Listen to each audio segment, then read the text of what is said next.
All right. How's everyone doing today?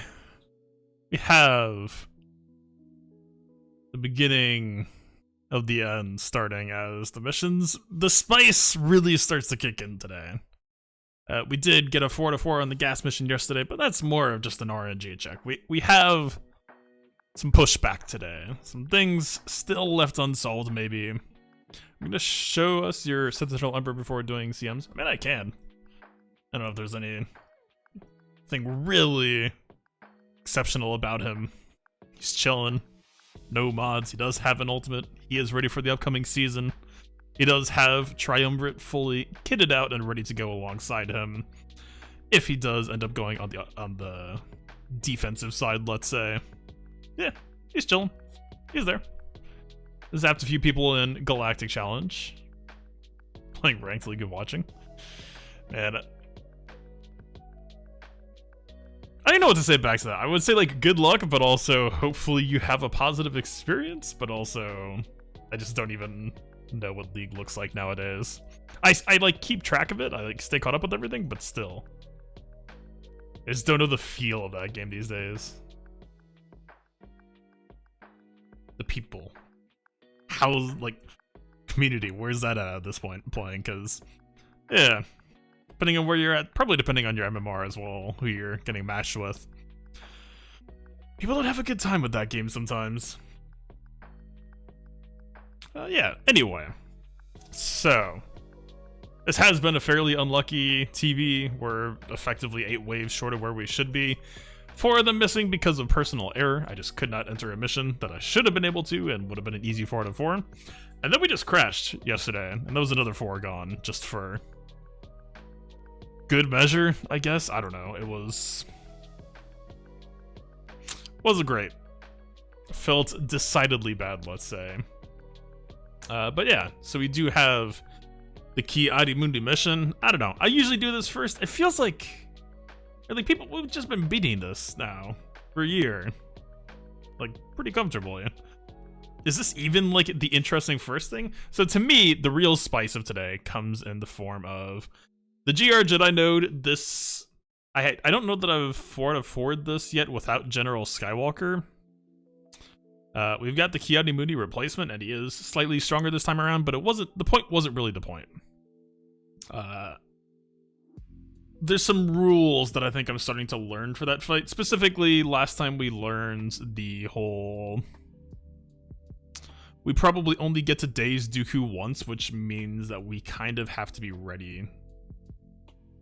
We have to be ready to just go for him when it's time to go, but also there's like a weird timing aspect suddenly where, like, I don't know that we get to use our days early on, which Ki-Adi-Mundi might actually have an easier time on, by the way. Well, yes and no. I took him to Relic 7 specifically for Ataru, looking for some better damage output there. At the same time, though, that means that if we're gonna wait to do a late days, then suddenly that unique Omega that I gripe so often about that I took myself and wish I could just rip off the character. Even if I didn't get the mats back, CG, I would still gladly just -5 Omega my account. Don't even give me the credits back. I'm fine with that. I just don't want that character to do that. We would have to activate a taunt if we wanted to go for the days on Dooku later in the fight. Just as well, though, I think Anakin's basic is probably, even if we can't daze Dooku, I think Anakin's basic is going to end up being what we have to use to just brute force him out. We need Anakin to stay alive. We need Anakin to be able to heal immunity him, and it's possible we just won't even go for a daze on Dooku, period. Because, oh god, this is going to be so much scrolling if I actually want to illustrate this. I would say just trust me, but I don't know. I'd like to show it. Here we are. So he gains a 50% tenacity the first time that he is stunned or dazed. So in a sense, I'm tempted to wonder if the daze is almost a bad thing. So obviously, if you're running General Skywalker, you want the AoE cooldown increase anyway. It's just gonna be there. It's just gonna happen. Yeah. I'm already kind of in the we're gonna park Ki-Adi-Mundi and Ataru camp anyway.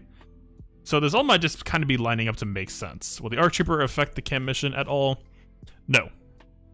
Because ostensibly, as we understand it, and seemingly as it works, you know, the Nexu, or the Reek fight, is a single wave, right? And the bug only expresses itself in subsequent waves, so it should have absolutely no effect on the mission, I expect.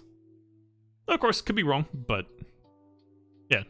The turret does seem to behave normally on day one. Alright, let's just knock out the Reek first, I guess. Why not? Even though we have not lost this battle, and I don't know if I've ever lost it on stream. I like lost it once early last year, like once or twice total. But otherwise, we've been Mr. Consistent. Yo, Calvin Awesome. What's up? What's the asterisk for? Another shameful win? No shameful win this time? Well, there is shame involved. Number 44? Hey. You know why we're number 44 this time around. Don't worry about it.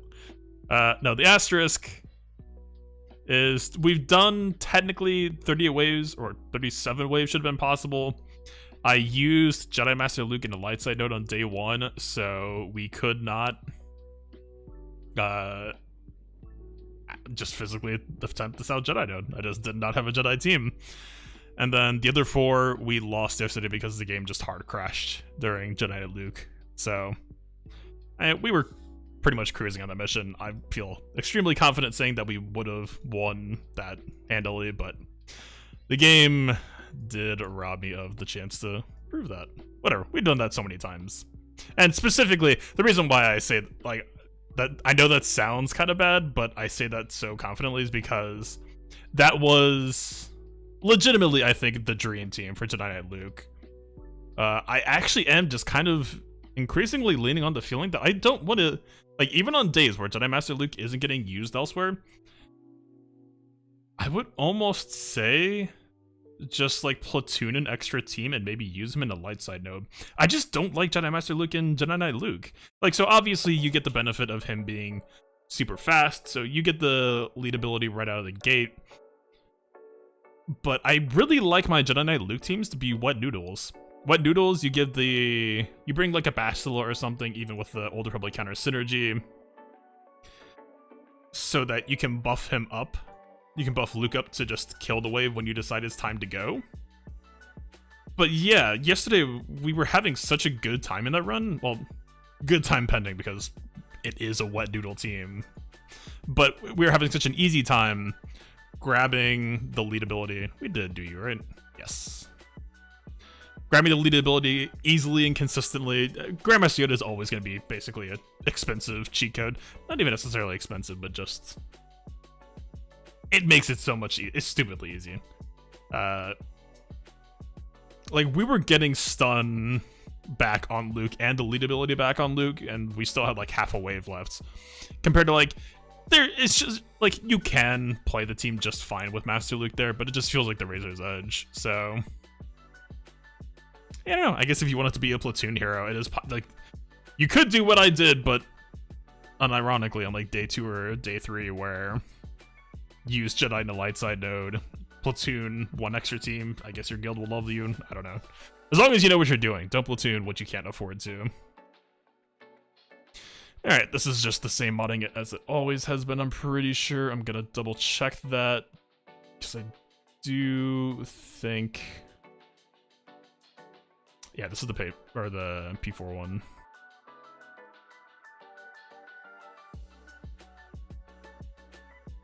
Yeah, if I named this Cam Crit Avoid, yeah, it has to be. Alright. We're going. Not gonna do 5s lead or anything spicy this time around, unfortunately. Alright, are we gonna play responsibly, or are we gonna lean in? Django Basic, it's always fun. Happy to see the trample, though. So no burn. We've had fairly good RNG lately. It feels like, just in general, I hear a lot less reports of bad RNG. I don't know. CG did weird things behind the hood, or like, legitimately the first time that like I ever played this mission and got the clear video and put that out, I faced like double or triple burn opener. So maybe this is just my penance for that. Alright, so they're both just on normal AoE cooldowns here. Okay, he wakes up. We'll stay over here then, see if we can get him interested enough. I guess it's possible we could waste an AoE if he activates twice. Maybe.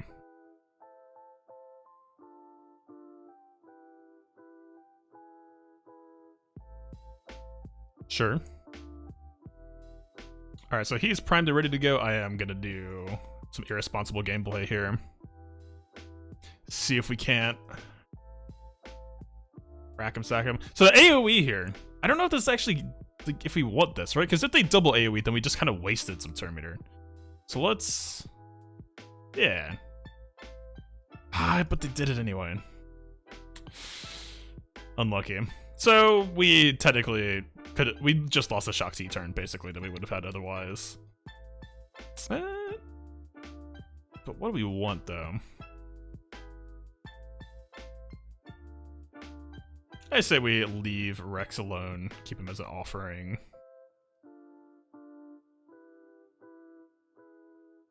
And at this point, the targeting becomes way less interesting, too, because we have both of them back on single cooldown, and yeah, we have some stacks left to work with, but I don't think it's realistic to really get much extra out of them. Either way, we could try.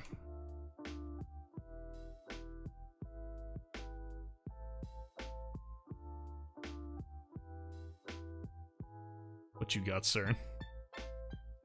Alright, so now we got two people on the brink, probably supposed to just heal Rex at this point. If you sacrifice, you want only one person to be low.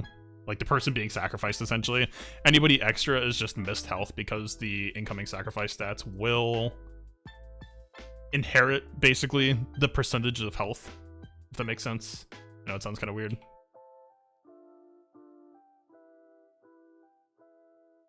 Again, I feel like Django is just asleep at the wheel in all of my fights these days. It's kind of weird.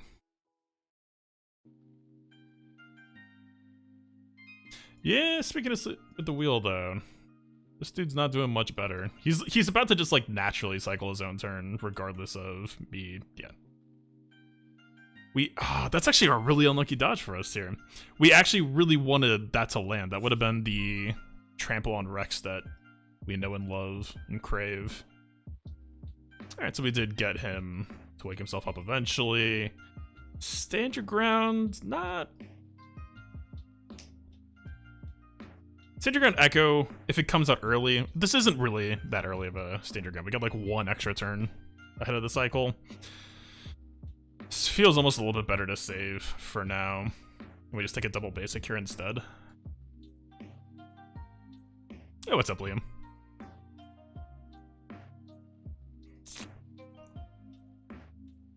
Yeah, I think we're just chilling for now. Lame as it might feel. Echo's our only way to reach Django.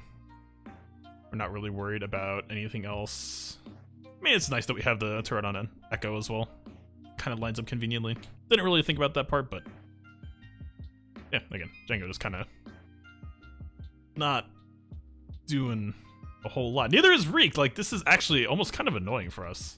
We do... I mean, trample on Shakti, if we dodge that, that's nice, but this should be a point in time where we're able to... like, we should have 2 trample on Rex right now. RNG has decided that Rex just cannot participate, unfortunately. So there's no B2s left, so this tenacity is actually kind of safe to establish. And, like, this is the unfortunate part, is we would normally want to have assault team... we would normally have 2 trample on Rex, and we would just assault team him and just speed him along to nuke, and it would be just so much fun. But instead, the AoE's not quite up yet. We could just give her speed up back to herself. Doesn't feel that terrible. This is just a really weird mission so far, though. Yeah. It's good stuff.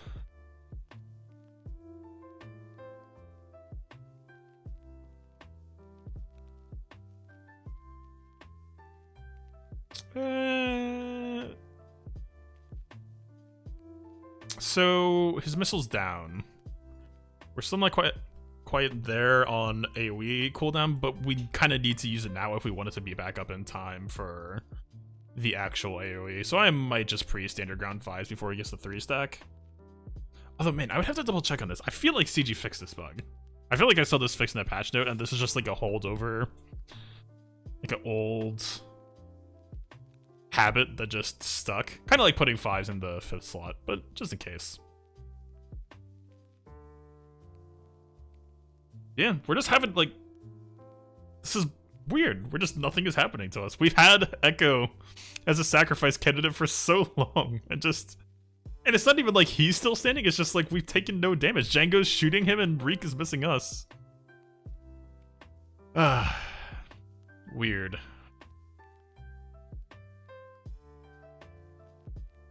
Like, I almost don't even want to give Reek Terminator because our progress on Django feels so delayed.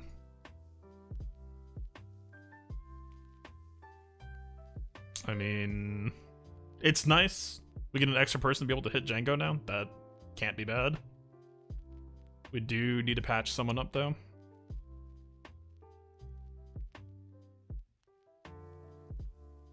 It's weird, like, we can hide Arc Trooper on our next turn, so we could leave him up. We would also give Echo some crit damage by healing him instead.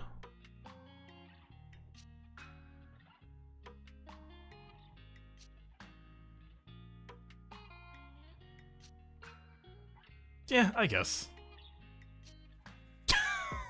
It's just comical at this point. Yep, here's the Rex nuke. Kind of a deflating balloon instead. I mean, we do get to use it once he dies, because at that point we will have more triple on Rex. So it is still good, it's just annoying that we have to kill him. Like, actually outright kill him. Alright, sir.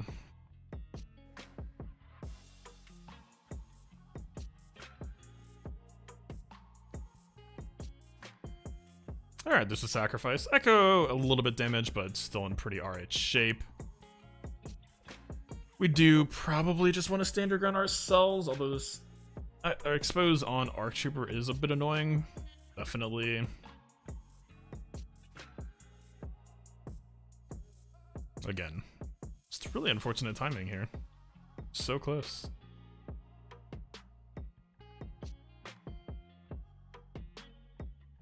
And they take it away immediately.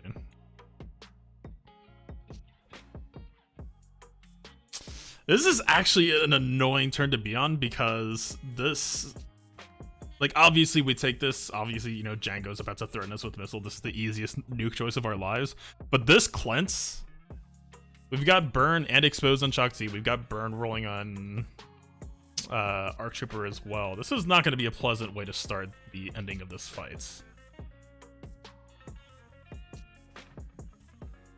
Rex is fairly disposable now, but still.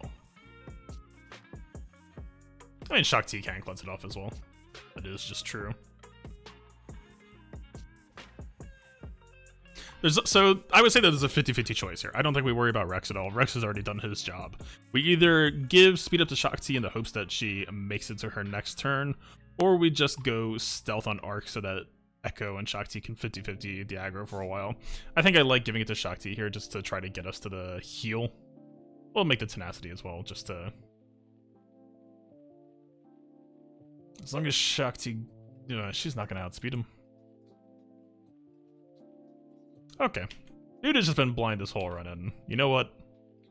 I'm happy to continue that tradition right now.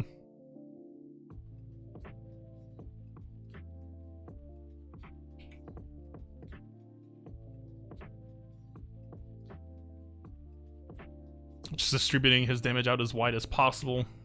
Certainly appreciate that one. Watch Rex kill him. Oh well. For JTR and P3, do you think I could get away with 98.5% crit chance on R2? It just adds more RNG. I assume you're saying, like, what is it, 48.5% or whatever?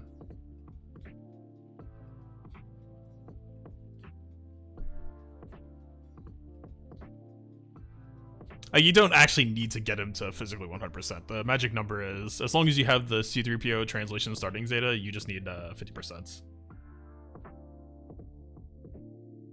Yeah, I mean, that's all it is. You're just adding extra RNG.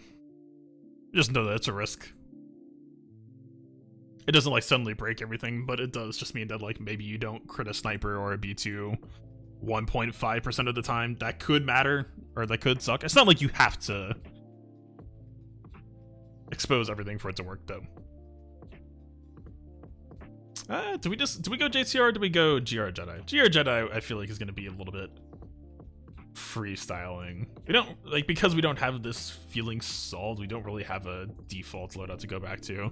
I was thinking about this a bit, and I do think that if we're going the siege engine route for phase 4, I think we drop Ahsoka. I think we add Barriss. Grandmaster Yoda I think is still worth keeping here. Could be a 50-50 between Yoda and Ahsoka. Like, Ahsoka is healing and shielding. Yoda is just, you know, battle meditation being a very, very nice stat share. Plus the tenacity in the final fight. I think I want to run Grandmaster Yoda this time. It does mean we're kind of relying on Barriss for the cleanse on our team. What did we run last time? I know that last time actually went kind of disastrously. Like, we limped into a 3 out of 4 barely. Let's see.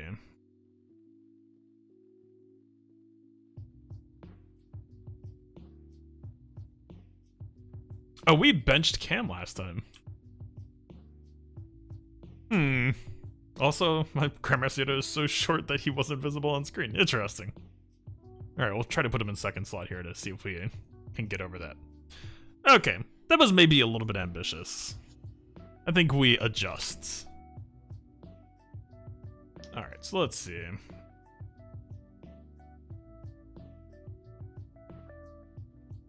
Whatever mods I have saved, aside from like General Kenobi, should pretty much still be on the same priority, I think. Just kind of like slow and as bulky as can be gotten. We do have some new health mods I want to check real quick.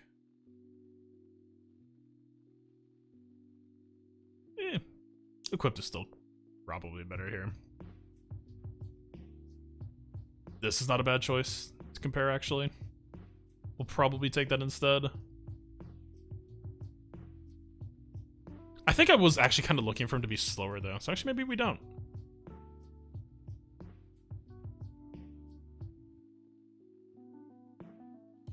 Alright, for Barriss, we want her to be on a crazy fast speed while still being on triple health stack.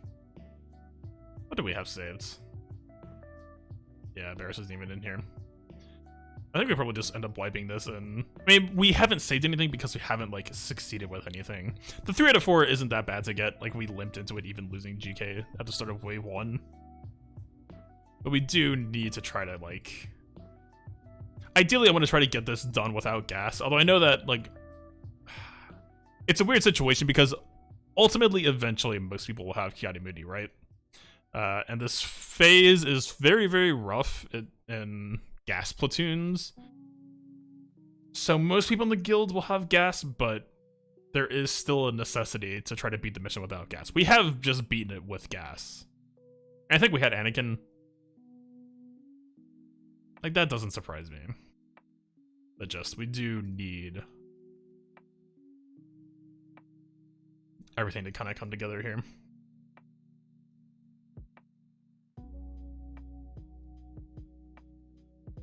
Yeah.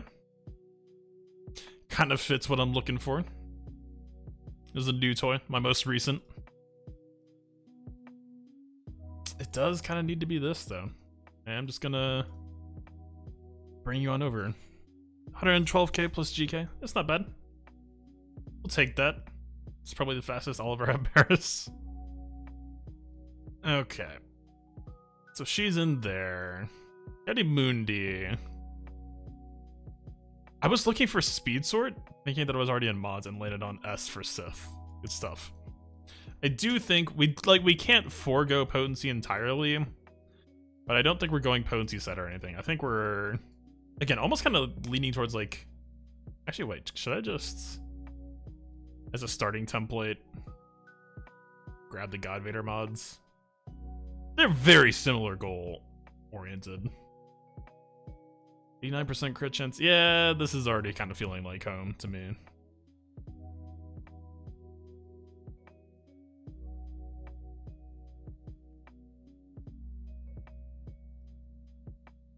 Crit chance could maybe be a little bit higher. I don't think it's the deciding factor for this fight.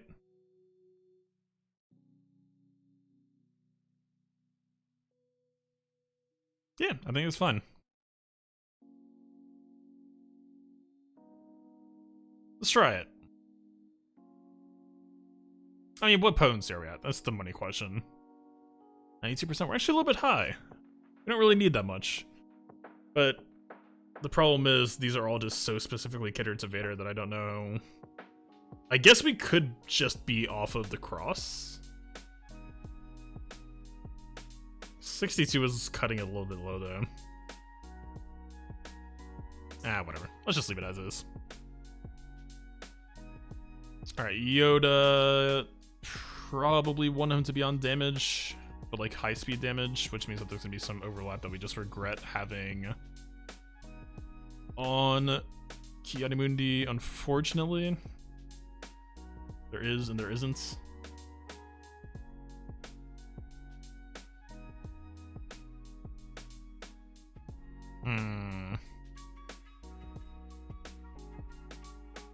The fact that we're not with JK kind of already makes this choice a little bit more suspect. Like, we really do need to, like, we need a mod like this to tie it all together. I don't know that I can provide him enough crit chance for this to really make sense. Alright, we're at 51% right now. We already just went triple crit chance set. We could just flip over here. Actually, this being a KAM mission, we are flipping over to designated KAM Yoda mods, which I have actually been sniping.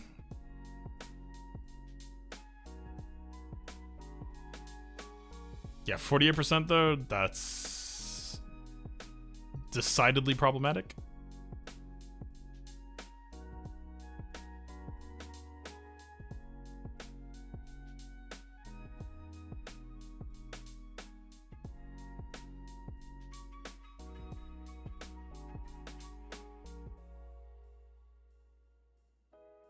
Maybe we do some mix and match.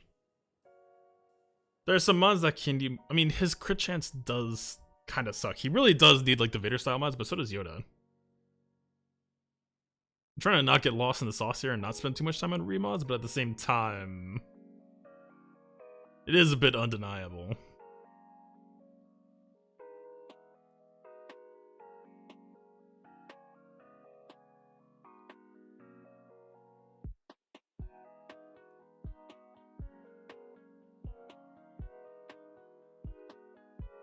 Is there any dark horse I'm not thinking of? I know I picked up this mod as well, just as like a could be usable in this situation. Yeah, I'm not that committed right now.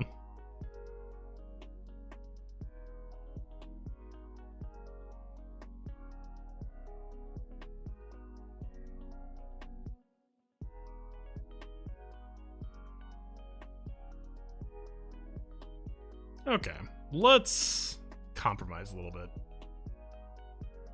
We do have some toys, but KAM has all the best toys right now, and that doesn't sit too well with me. The problem is, like, a lot of these mods are so min-maxed that, like, even if this does end with success, I don't know that I would feel that great about it as a find, because it feels a little bit unrealistic for people right now.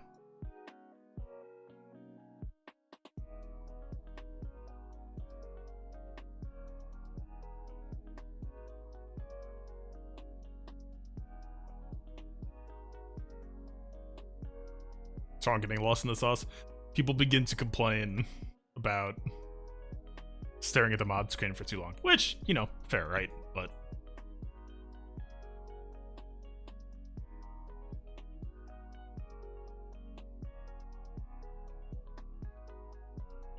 all right, so we picked up you, we picked up you. This will help us hit our targets significantly. Grab a crit chance sort here and grab that again. We got the health primary over here, making that nice and easy. And then if we're going back to crit damage here, we just want to land on... It's still, like, it's not really you. If anything, I would rather just go this on Ki-Adi-Mundi and give... I think we make this swap. It doesn't feel bad to me. I got double health. 65%. 65% is exactly the number I'd like to land on. But I think of Relic Barris. She was a late ad for me compared to a lot of other people that I know. I'm content with her. Strategically, I plan to use her with Padme this upcoming season to try to block CLS. Just cause a timeout there. Kind of cute. I don't know. Could be hit or miss.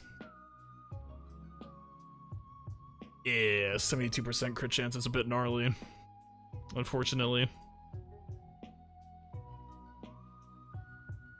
Oh well. Not a whole lot I can do about that one. Alright, for you, I almost really don't care about his damage at all. I'm actually really tempted to just go like bulk utility.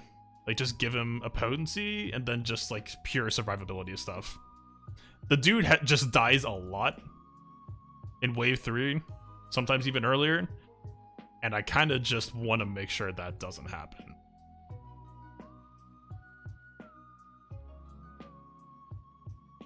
That's just kind of where my mentality is at.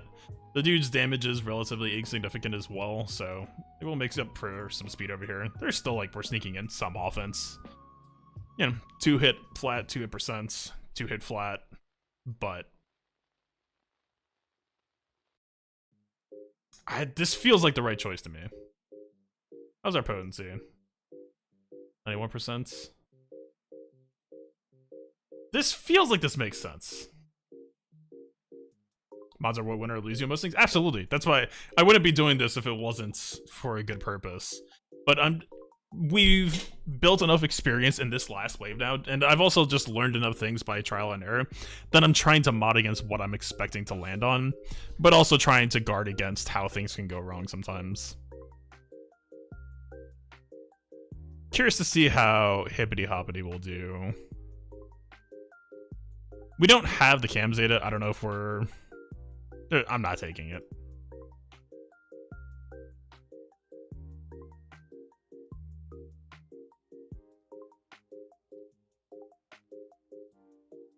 I'm also the best. Everyone can get the characters modding is the major difference. I can say it even better than that, though. Well, there's 3 catchy zinger sayings. There's mods make gods. There's metas come and go, but mods are forever. Yeah, mods are the entire game, like it or not. For better or for worse. Better in the fact that I like mods. Worse in the fact that the game doesn't have great in-game support for moving them in bulk and saving them in bulk. HowDoYouTools.com. Not a paid promotion. It could be, I guess. I don't know. I should reach out to him or something. Like, hey, you do commission? Alright. I think we've done about everything there is to do. Our potency on Anakin is 91%, which is plenty fine, but we do want that consistency in the last wave. I think we just go. Let's do this. Hopefully we don't lose GK in wave 1 again. I don't remember how that happened, and I'm not looking to repeat it.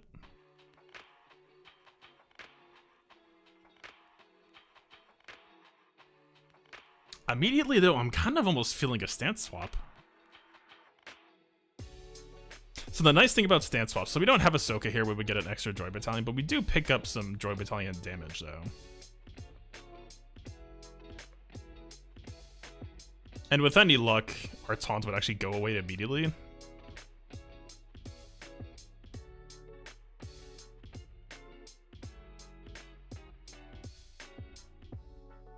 The one person I was hoping to see it on, though.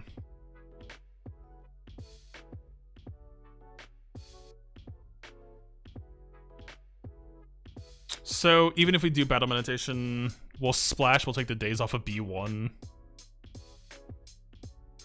So B1 will aim at the foresight on Ki-Adi-Mundi before the B2 dispels him, so unless the B2 whiffs, this should be...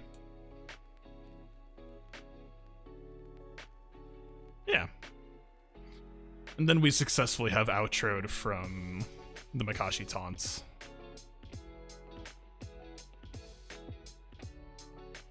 That Terminator reduction actually could end up being a mistake.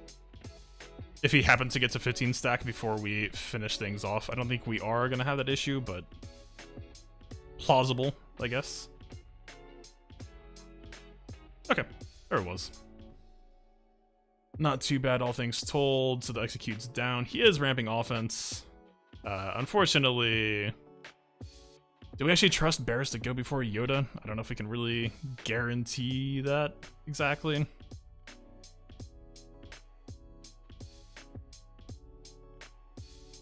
Main reason why I did that is because Ki-Adi-Mundi was in Makashi, so I felt like the Mass Assist just wasn't really pushing that much damage.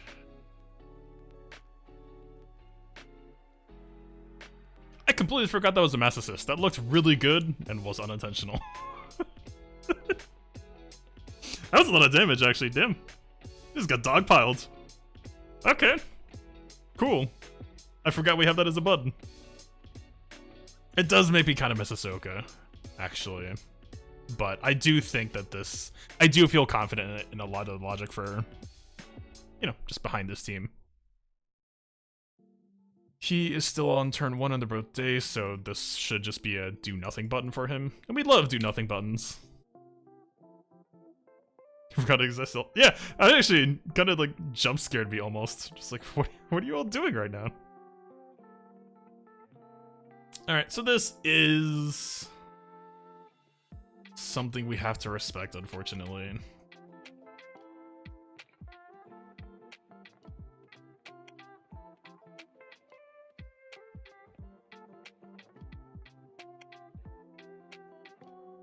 Yeah, sure. Huh. Yeah, the Ki-Adi-Mundi with the Yoda, that health modding. I've just like, anytime that I farm like a crit damage health set with a health primary, I've just like speculatively been fishing it, just like knowing in the background that like, you know, niche, but is here. God, that non-crit. Why does this crit chance have to be so bad, though? It's just unfortunate.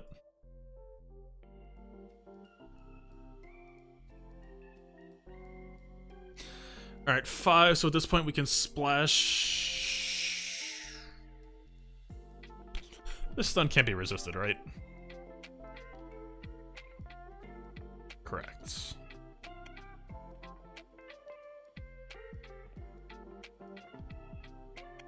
Yeah, we can't do splash into battle meditation, especially since we don't have Ahsoka, the Ahsoka assists usual bailout that we have. Unfortunately. Are you just gonna do Yoda again? Oh, you do. Skywalker, eh?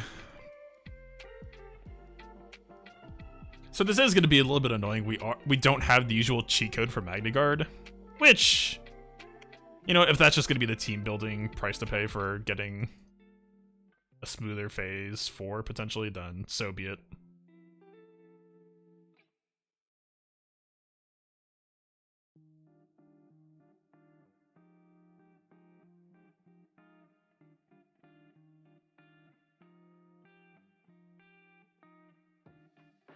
I really wish I had checked his cooldowns before. I mean, he used stun, so he should be at least on 1.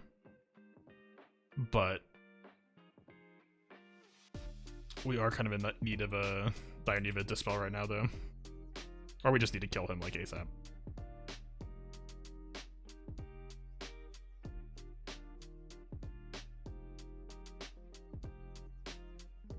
Okay. Partially delivered on.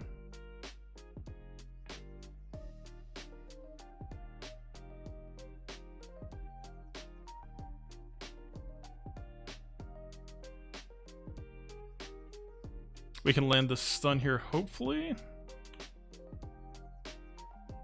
Alright, Barris with the finishing prowess.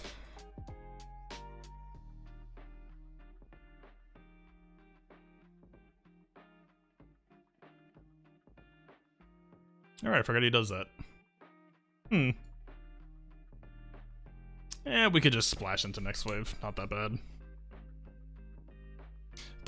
Even though it feels bad to spend the cooldown at the end of the wave, because we have enough turn meter advantage, it just means that we can just double basic opener twice to effectively get it back anyway. It's fine. The sniper droid is gonna be more than pleased that we're doing this, though.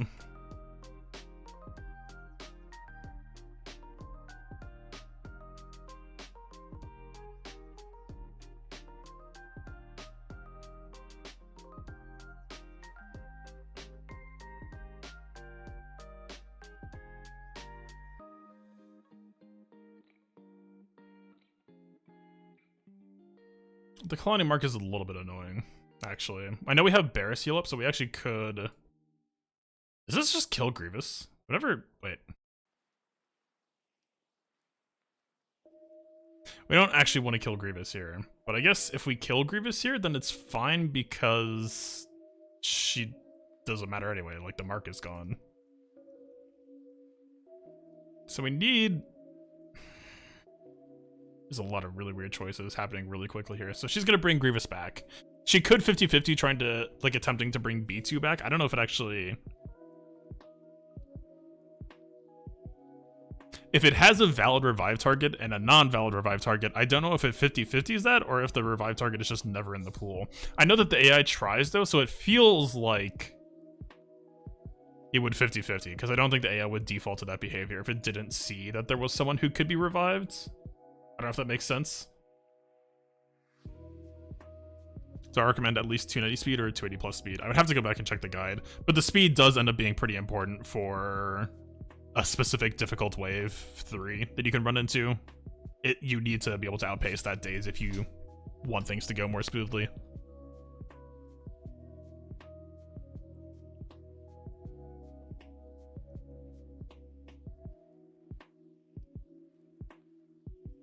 At the same time, though, this is basically how we can lose Anakin right now. So we have this as the mass assist to try to dunk on Sniper Droid or to stop Grievous's return.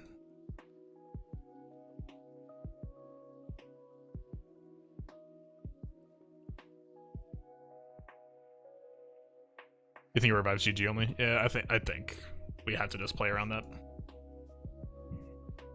It's gonna use... I was really hoping it was gonna use the stun down.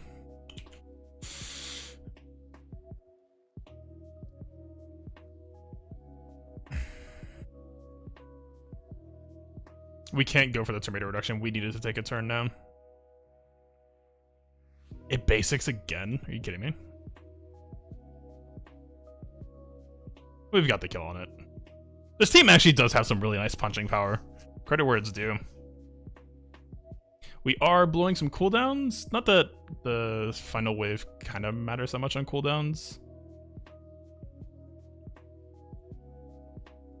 It was a battle meditation there might have felt better. GK Barris as the high Terminator last wave entries is less than ideal, for sure. We might have mass assist on GK, I don't think so. I'm pretty sure it's like 3 turns out or something. Alright, there's the Rocket Trooper opener.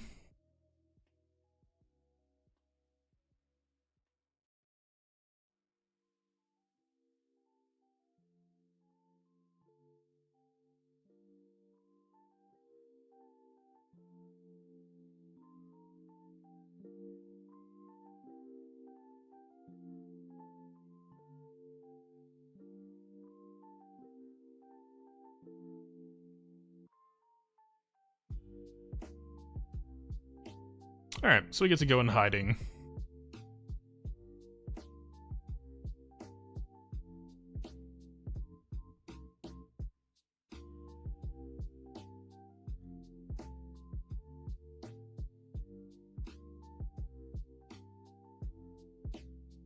Do we want to spend this button here?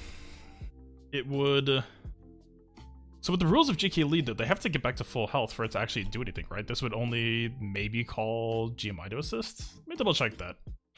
I'm pretty sure that's the actual text clause.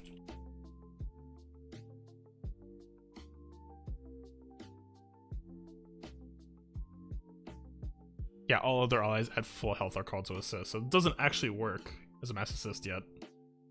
And having Yoda this low kind of feels bad, but the fact that he's in stealth for now does mean we're kind of just chilling.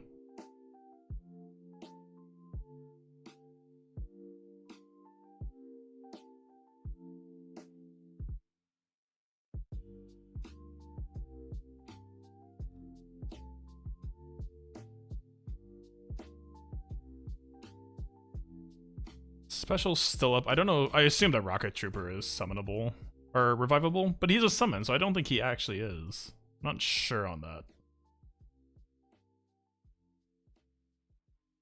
God, I really want to put an armor shred on Wat Tambor though. I might just take a basic on B2. Alright, he's about to... Yeah, I think that's the right choice.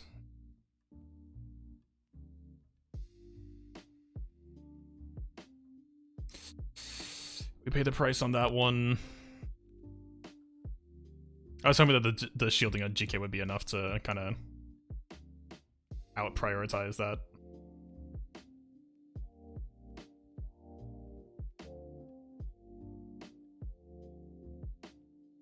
Yeah, so the special does nothing.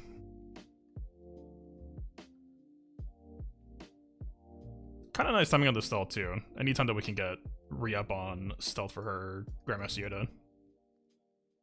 Definitely always nice. Didn't realize he's about to lose it that soon though. I guess we're paying taxes.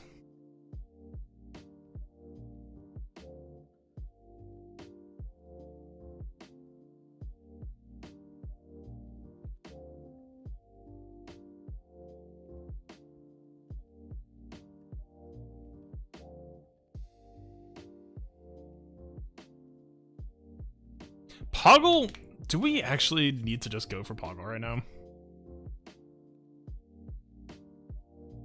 It feels like a bad idea to leave either of them alone. Poggle just does so much damage on the side. I wouldn't mind trying to pick him up. This is tough. We're in actually like a pretty okay spot right now. We have Grandmaster able to pressure Dooku indirectly. Newt is just going to revive, but I know that we've killed Newt first in the past, historically.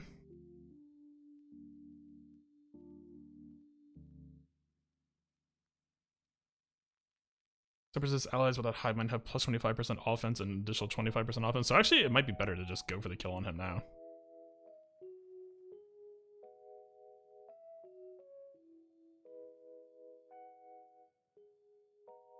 Like, he hurts a lot. He's got protection over time. Oh, because of Watt special. Ah. Sneaky, sneaky.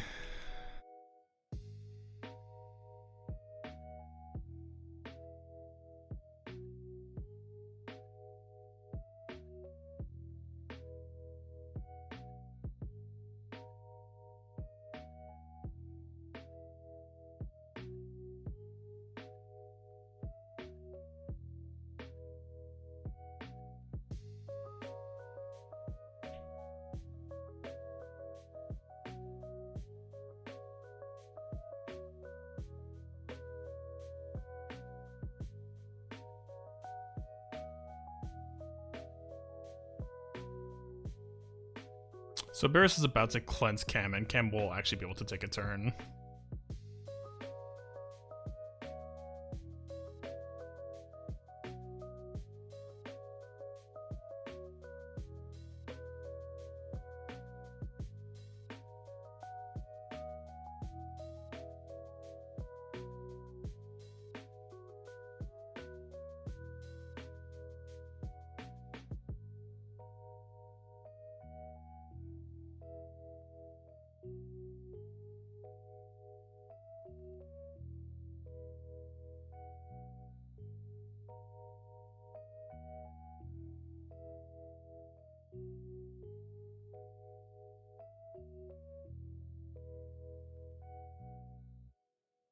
Okay.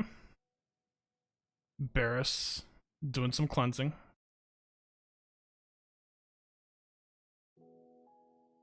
This Newt, like these stuns really are just gonna continue to be an issue though. I am kind of leaning towards we kill Newt now.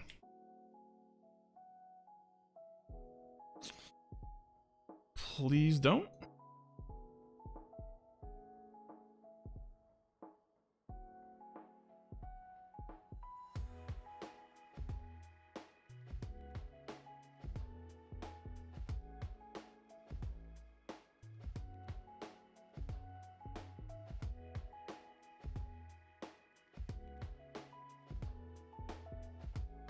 If we just kill Newt outright.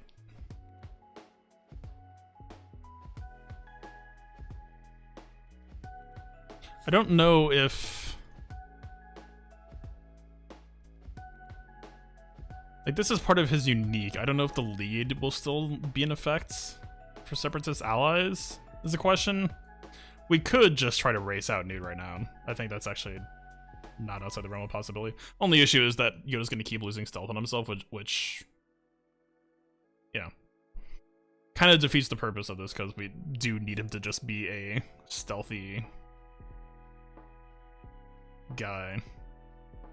We really are just going to make Dooku a pain in the ass, though, if he's getting 50% crit chance and crit damage.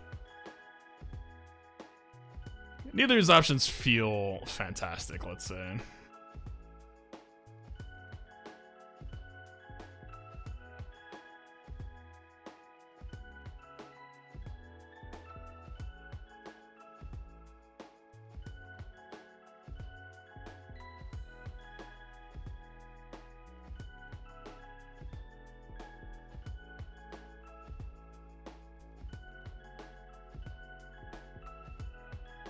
Yeah, these stun taxes are just gonna do us in. Like, even if we try to undo it, we were just still gonna be dug in, stuck with it forever. We'll see how they play it, but...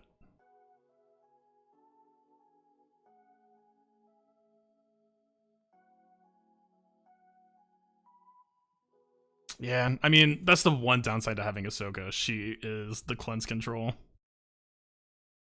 But with... I think we had 2 people stun taxed at one point. I know we always had 1 person stun taxed. This team just, we only had Barriss unique whenever she took a turn, which is why I gave her high speed, and General Kenobi for the cleanse as our only means of fighting off Newt. So we never actually got to try the Anakin heal block part on Dooku.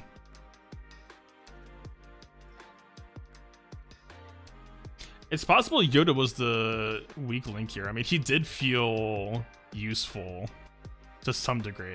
Like, the tenacity was stopping some stuns from happening, but Dooku does just have, I believe, an unresistible clause against Galactic Republic on the stun. Nah, it's just doubled.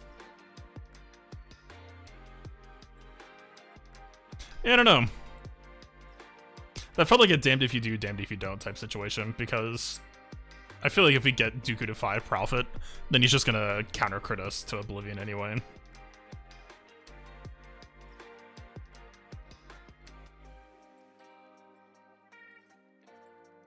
So I'm pretty sure based on mechanics, like, even if we steal stealth here, he should just lose it immediately, yeah.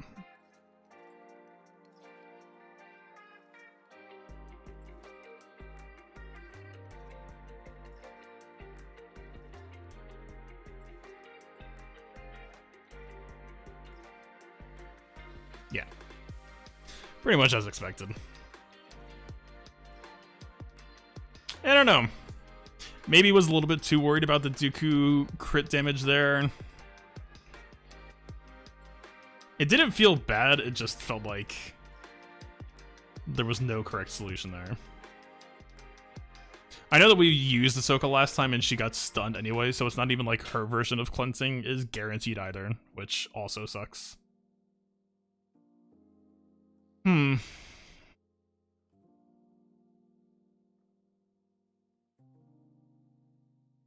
mean, there is the Ki-Adi-Mundi Zeta would be giving Barriss more speed, which is, I guess, more cleansing, but I really don't want to have to give a extra Zeta if needed.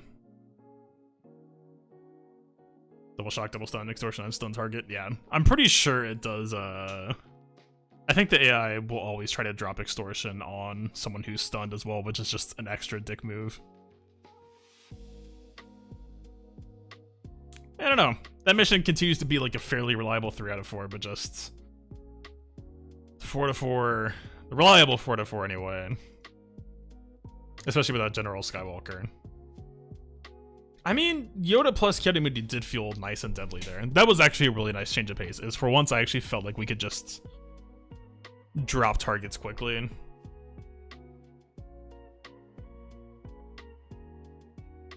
It's possible that Barriss is the wrong call there, actually. Maybe we just go Ahsoka in her spot next time.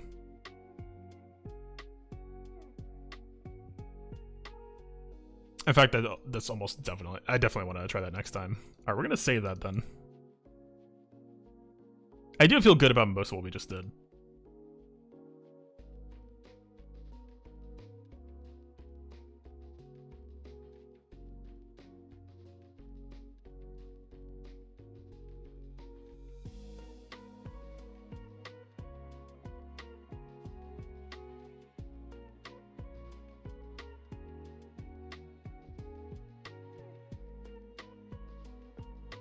Anakin, I think that Loda was fine. It definitely did feel like, I just wish Anakin had more damage, or whatever.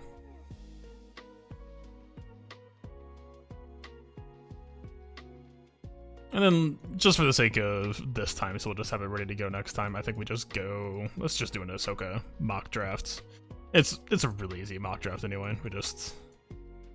take this, grab this. We actually do have a 20 speed mod for Ahsoka. Now this time, the potency is kind of a weird dead stat, but don't worry about it. Works out nicely for some of these since they just have crit chance for Ahsoka anyway. Just conveniently.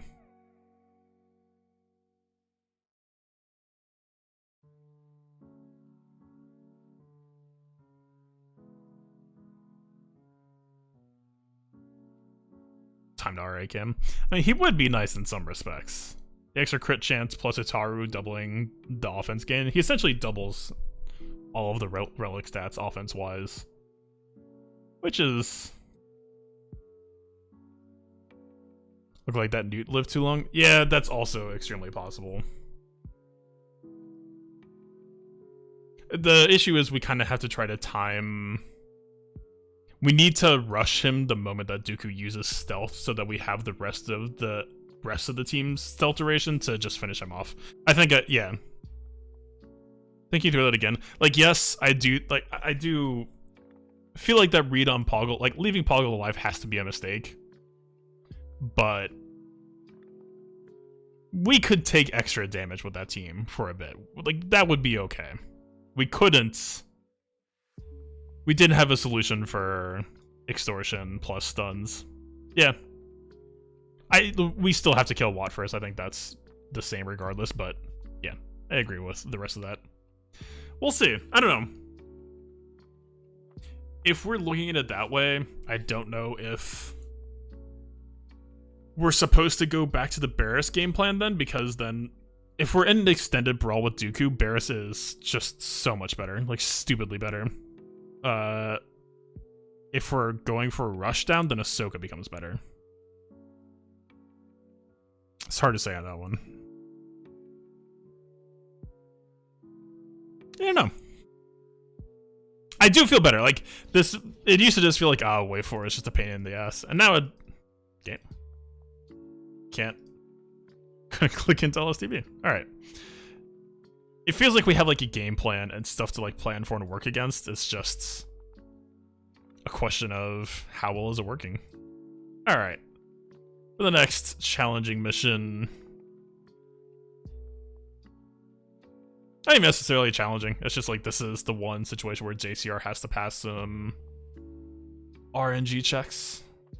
Heavily tilted in our favor, but there is always a chance that this could blow up. It's just a very slim chance at this point. R2 with the high-speed crit chance. I don't think he's got anything weird since then. Should still be in the same modding. Zeta Camp, nah, I'm not looking to do that. Like, if there was a meta reason to do it, then sure. It would just be part of the mission. You know, I just have it anyway, but I'm not going to do it just for the mission. Alright, everyone should just be on the same modding as always. Same as the guy for the most part. Looks like Finn got some upgrades on speed. Definitely didn't used to be 354, but hey. I feel, yeah, I think almost all of his mods got upgraded. Dude got a huge speed boost, actually. Alright.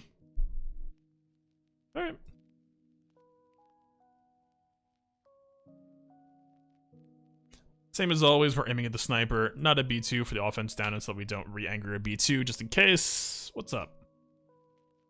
Okay, so we hit one expose on the sniper droid, and we hit the expose on both of the B2s, so they didn't actually activate off of us. So we're just super ahead in Terminator right now, for the most part.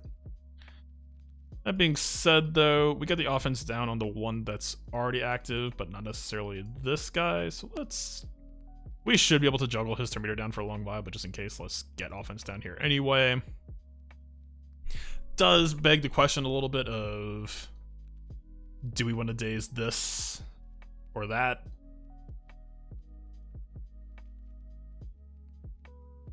We could daze one B2 and then confuse the sniper maybe.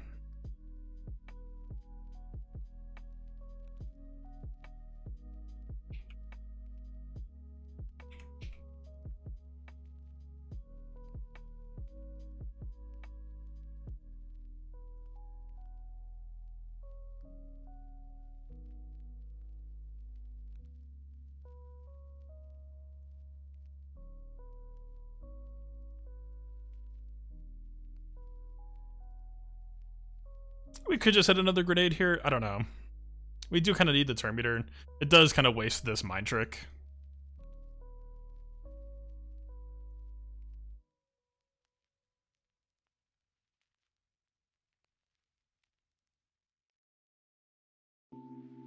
We do end up getting fairly nice RNG off of it, though.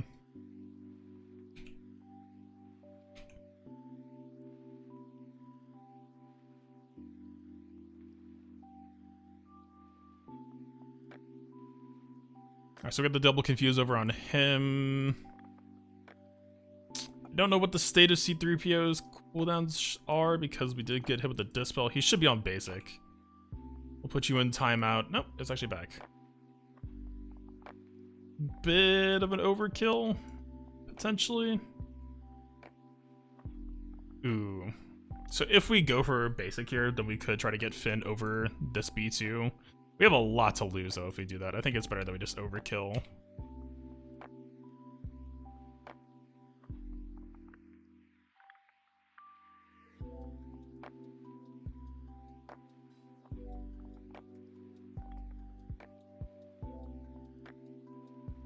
Alright, and then we just pretty much auto-win at this point. That's why I always caveat this a little bit. It's just like, for the most part, the RNG is completely biased in my favor, but, you know, if we just happen to, like, freak accident misexpose on everyone, we know the crits are guaranteed. It's just, you know, sometimes it could just happen. You miss stuff. 30% chance per expose, so you would need to miss 4 30% chances, which is kind of wild, but could happen. When I say very slim, is there a specific worry? Just like, I don't know. You miss exposes on both of the B2s or something. Even then, you would still have exposes on the sniper droids, right? But like, if they happen to just coat the whole team in buff immunity, your JTR can't fully get up off the ground. You would still have some control on their sniper droids, but could maybe get ugly from there. You know, if you can't keep the B2s under control, they just keep activating on you. Overall, I would say not really, but it does exist.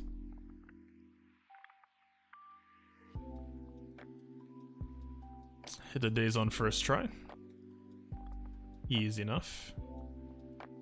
We need to take basic here instead of Wiggle because we dropped it to 1 stack left. It would have been better to do R2 smokescreen there instead of double basic. So that if we had 2 stacks left, then we could have just done JTR. C-3PO assist column would have been fine. Slight misplay there. Really doesn't matter. It just means that we're a little bit slow rolling on getting the next Illuminated Destiny. B2 Gone Wild is the concern. It's just because of the flamethrower opener, we have so much turn meter over them, and all the extra exposes just controlling their turn meter means that most of the time we're completely fine. I don't know what the actual stats are, but it's very, very high in the player's favor.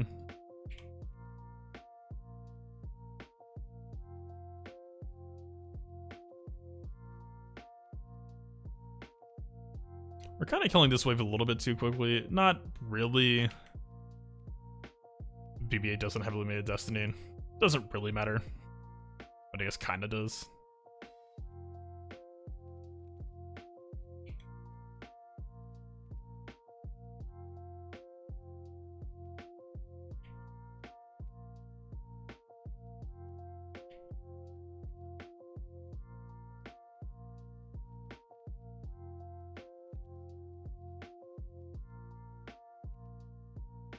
Alright, we got it back. Kalani, also pretty easy for us, especially with an OB2. Not even a thing.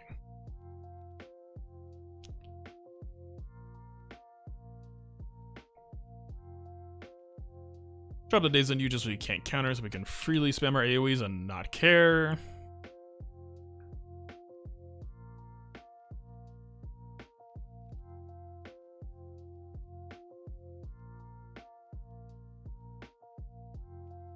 Yo, nice.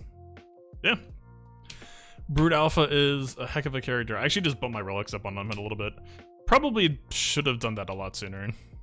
I had him sitting at relic 2 for a long time. Yeah, we'll be happy to see how he does this next season. The rest of my Geos are still kind of, Spies Relic 4, and then the rest is Gear 12. I would love to have a Gear 13 Geo set just so I could put more work into Geos against Ray. Especially if that Ray IG-11 team is going to become popular. Geos would have an absolute heyday against that team. Just absolutely abuse it.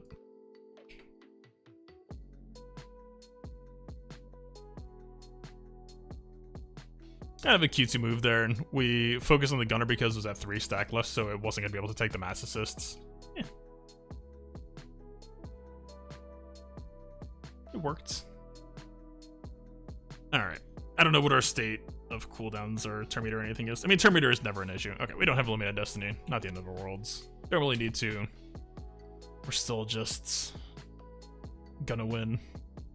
Grievous does take a little bit of extra strategy. Just we need to use Fin Grenades to get our healing back up every now and then, but for the most part, it's fine.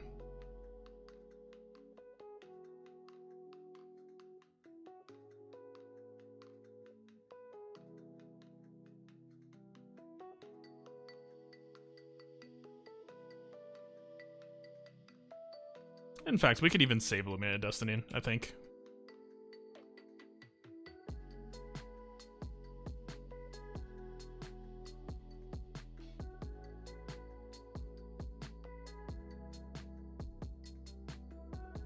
What happens if we do this? This is a really weird choice. This is not how I would normally play this, but the fact that we beat out his bonus turn is kind of funny, actually. What if we just reduce? I mean, this is what we were supposed to be doing anyway. So basically, we just want to use C3PO basic since it's non-damaging to just build up a bunch of exposes.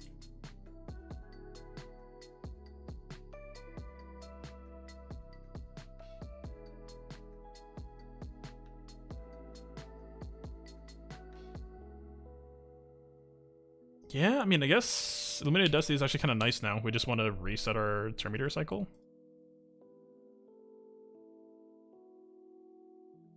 Oh, we missed the second expose. We don't have to hit like 5 exposes, just the more that we get, the less that we'll need for the next mass assist, so, you know. Kind of convenient. We do need to respect the fact that I don't know if we actually want to hit B1 that much yet, but he is going to go and potentially get counterattacked, so that is some stacks he will lose. We're also kind of killing this Dooku quicker than I'd like.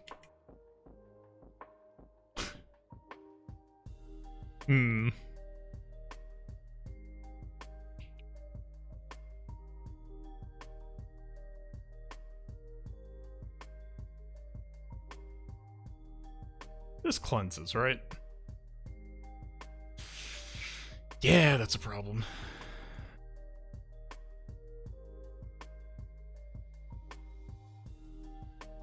We don't actually have to... okay. Especially not if you're gonna miss that many exposes, my guy.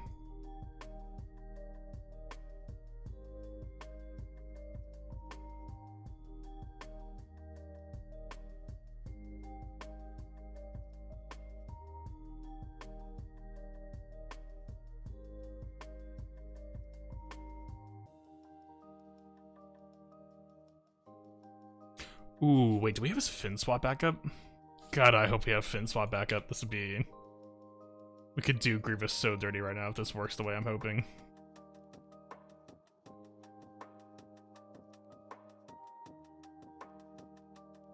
Of course we don't. Man!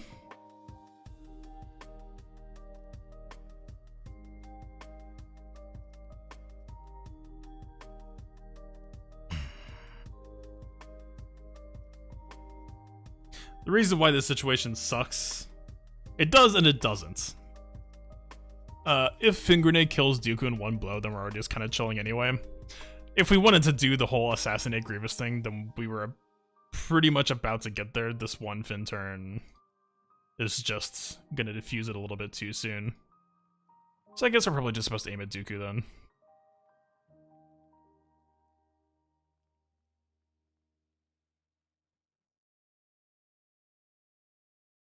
Yeah, fine. Fine. We'll just...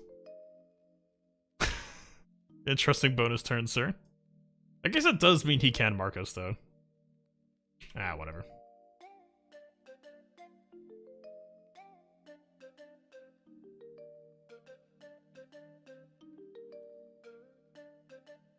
Oh, there we hit him, so he's marking. Yeah, sure. Why not?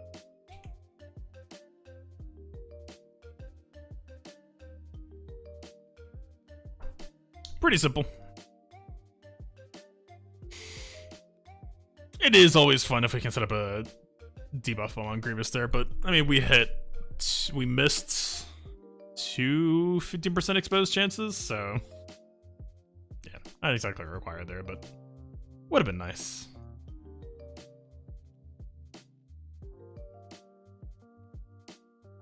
Alright, should be pretty much the same boat.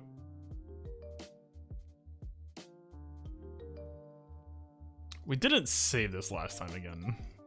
We're gonna do that right now.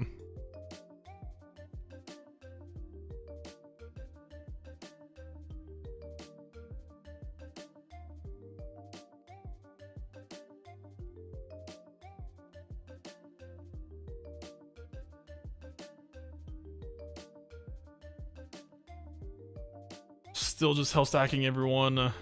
This still, I guess, does still have a little bit of scare factor of if we happen to just like cause a counter chain in the last wave, could get weird. I guess we do still need to bring down Chewie's speed a bit.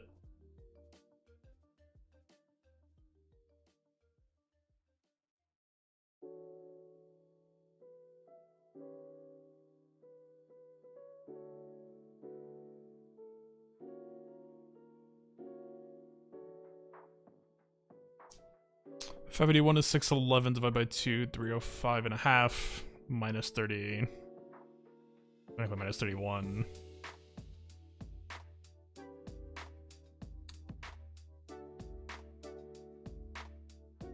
Whatever. I don't need to be like exact one speed gap here.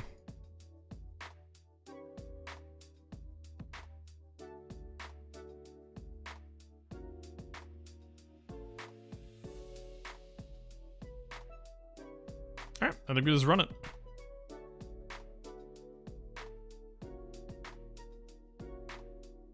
Rework Grievous. Eh.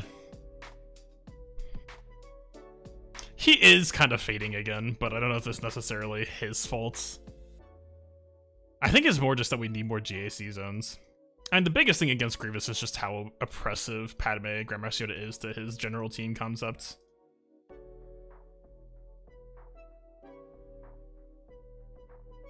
Yeah.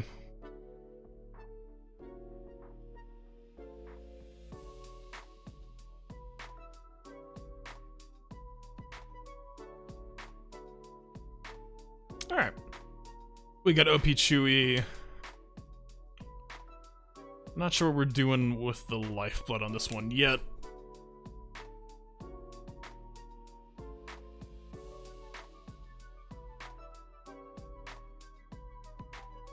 Who could you use in place for Vandor? I have no Relic Vandor. Barris I've used in the past at Gear 12 though, so mine wasn't the best when I was running her. L3 can work in earlier phases, although, I mean, you look right now. L3 just falls off hard against double B2. She just cannot keep up with the extra dispels. Chupio you can make work. I think he's a little bit greedy, but at the same time, you can... You know, as long as you run this setup so that you can start mopping up waves extremely quickly, then I think Chupio could stabilize. It's just, you know, there's a lot of extra heat that we're taking here. You don't get VC Lifelid. The question to me is, we don't have all of our purple protection built up yet, so VC Lifeblood is the end goal, but I don't know if we get to use it here yet, specifically because we need Poe alive. So the question here would be, do I want to give it to Poe, or do I want to give it to VC? Because Poe isn't a Scoundrel, so VC won't actually safety net him. VC will give out the damage reduction, though. Let's just start there. Alright. I no longer wish for you to be leaving.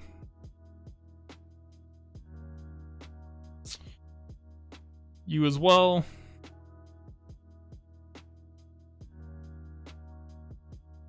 And also you. Good day, sirs.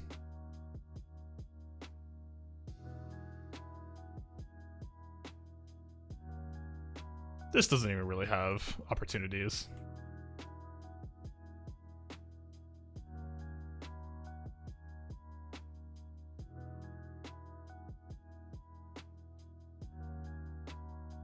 Alright, so we get the AoE back up.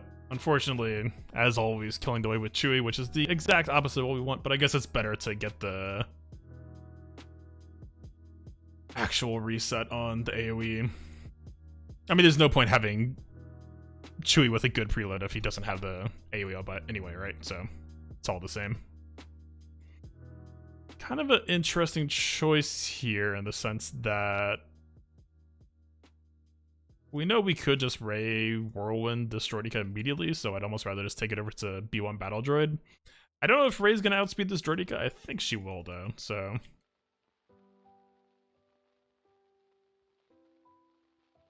yeah.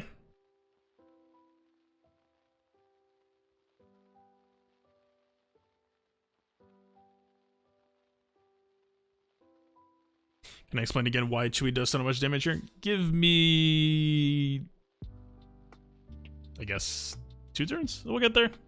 It's Poe's unique. It's all Poe's unique. It always has been. Always will be. Yeah. Poe's unique just takes any AoE damage. So in this case, Chewie doing double damage. Or, you know, take Chupio as an example. Chupio, his AoE can do damage 5 times. So you take the number of times that you deal damage to anyone, and you multiply that by 10, and that's the percent HP damage that you're doing to the main target. So Whirlwind here is actually one of the weaker buttons for this team suddenly. It's okay.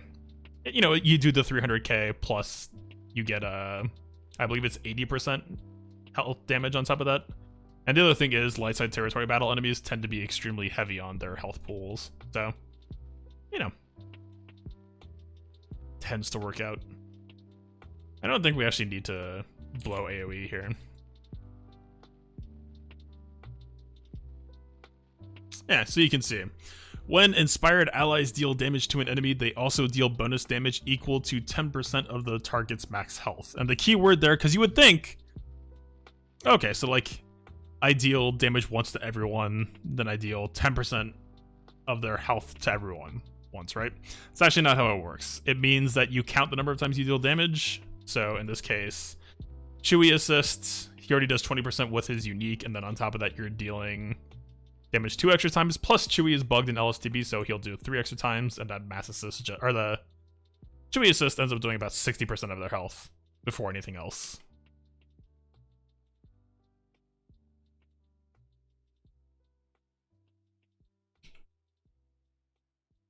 Alright, we'll try to get some purple protection built up. I guess we do kind of want to just end this white wave nicely if we can, though. I don't think that's going to be happening. Yeah. Oh.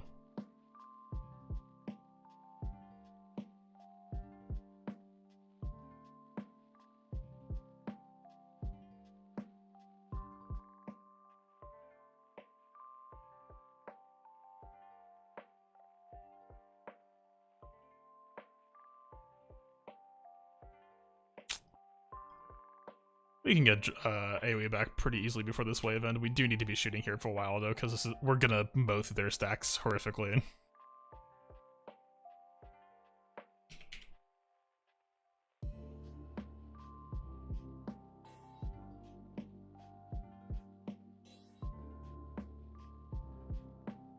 Yeah.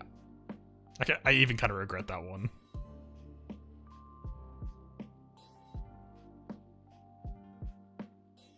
I mean, how are we doing?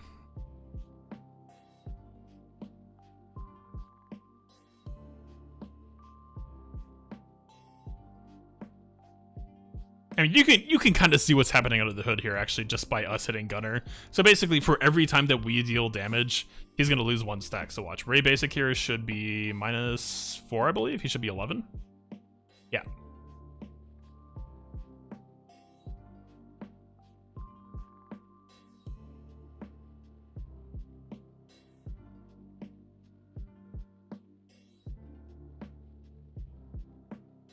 So then here's a really good, this should be a perfect demonstration. So just Chewy basic, nothing else. You see how that goes to 10 instead of 11? It's supposed to be 11. There's something weird invisible, and this only happens in LSTB, that's causing an extra tick of damage. Like, he's not a hero character or anything, you know, he doesn't have bravery. It doesn't really make sense to me. But that is, you know, Chewy, even without that bug, Chewy would be, you know, super sick for this. But that is just what also pushes him over the edge in terms of just doing some really dumb things sometimes. It's just, we're still doing hundreds and hundreds of damage. It's just like 120% HP instead of like 100% HP. You know, small thing, but still nice to have. All right, as always, it's Grievous against Ray lead. The pain in the butt.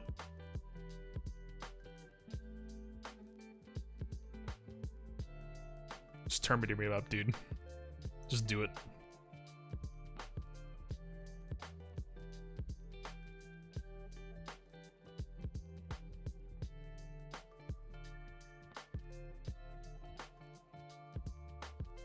Why is he cycling AoEs though? That I don't understand.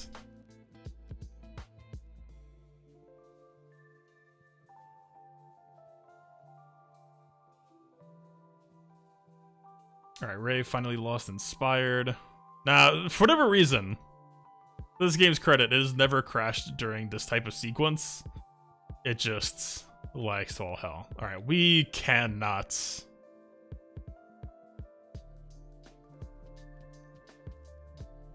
Let's get Inspired back on Ray.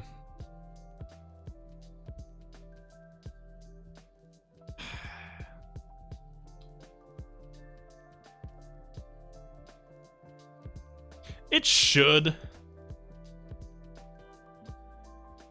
But the ult feels like it could be more responsible.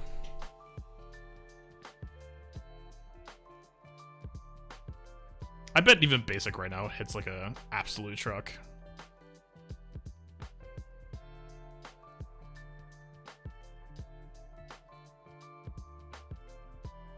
Basically what's happening right now is Grievous in light side territory battles is also bugged. That's why he was going crazy there, is his... It acts like Grievous with Newt Zeta with the old GG301 guide, except for it does that on steroids. He just gets... Like, any target lock proc in general is just insane amounts of Terminator to him for some reason. It's doing double or triple duty. So that also means that with Ray lead... with all the mastery stacking, we've been benefiting through that this entire time as well. Yeah, she'll dispel with basic. I don't think we one-shot Grievous. Like, because keep in mind, Grievous was also stacking his own health up. Which is also why I don't necessarily trust this Whirlwind. Kind of like I was saying, right? We'll do 40% of their health and damage. Plus, depending on how... Whirlwind says it is triple damage, so I guess it would be at best 70% health. It's either 50% or 70%, right? Or we could just pop ults and just chill in obscurity for a while. Just stack even more offense. The ult is, like, you know, for the same reason, right? It just does damage once to people, so it'd just be 40% once.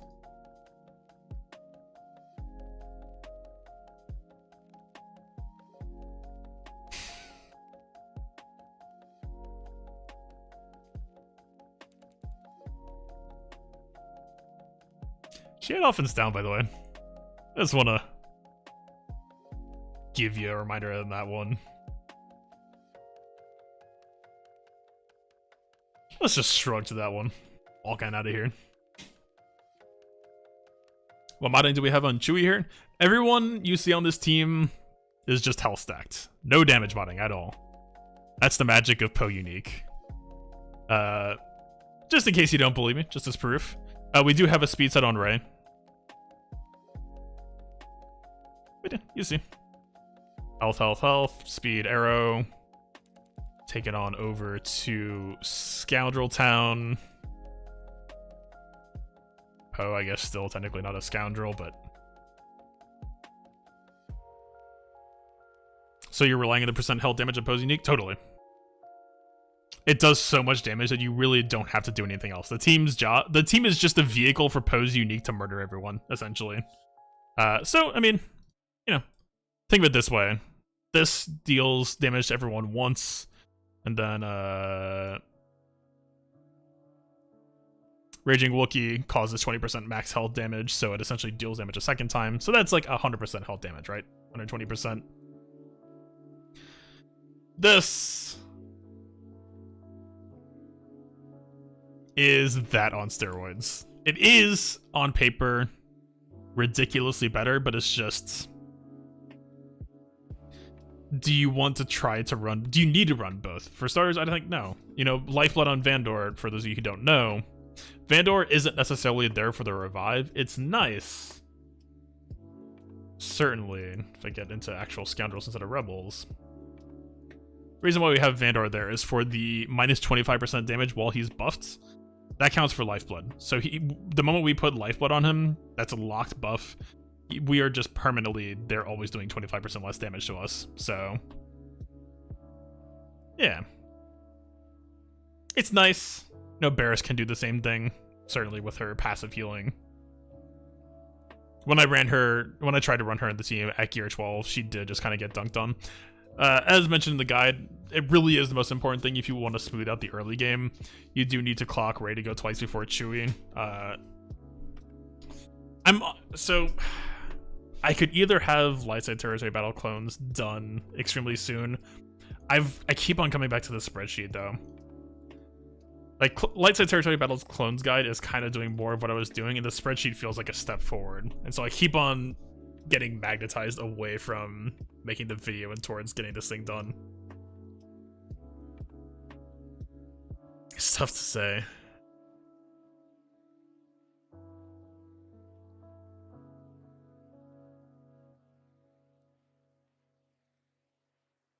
I don't know.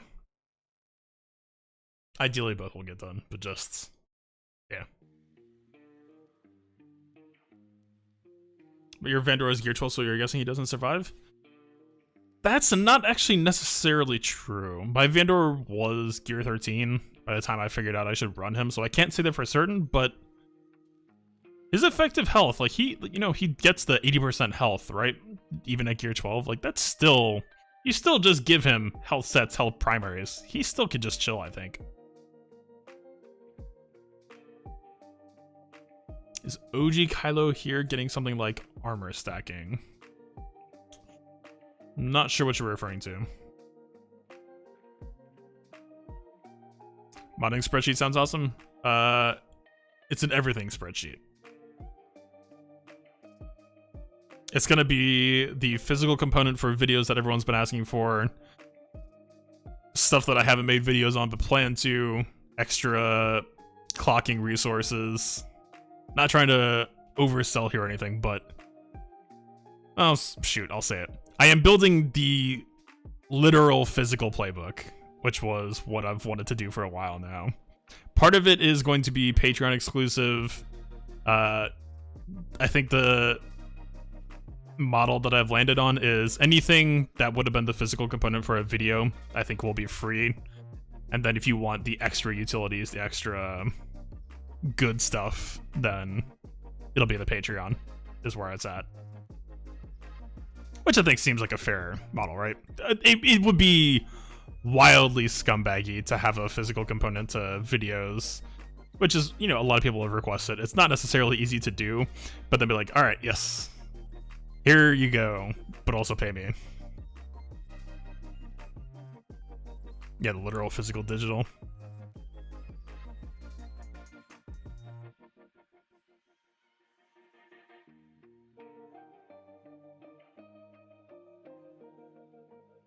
Gear 10, 11 OG Kylo and your Gear 11 Geos did 1,000 damage backs. So, oh, sorry. I didn't realize you were... Yeah, so OG Kylo, if you check his unique, does have this. Every time he takes damage, he gets stacking armor. So the way that you could play around that, actually, is... You know, I would try to get your spy a little bit stronger. But if you have, like, let's say Kylo Ren unmasked and OG Kylo left, you could just beat up on Kylo Ren unmasked for a while. You know, get your spy nice and stacked, all of those stealth stacks, and then swap over to OG Kylo. He won't really have that extra armor yet. You go for the big hit, and you play it out from there, right?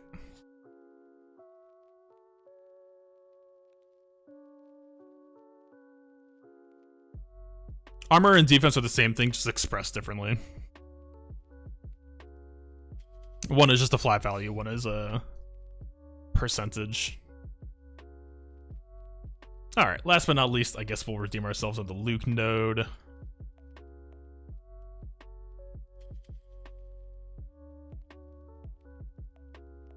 Not exactly the sprightliest team,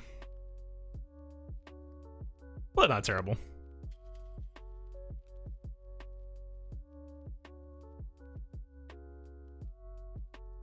Yeah, Veteran Hun used to actually be used as a Geonosian counter, in a sense.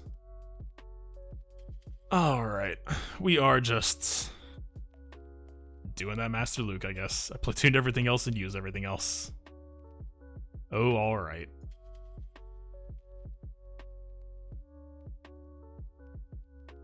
Still just is a pain in my butt doing all that extra damage, so we'll give him as little as possible, I would say.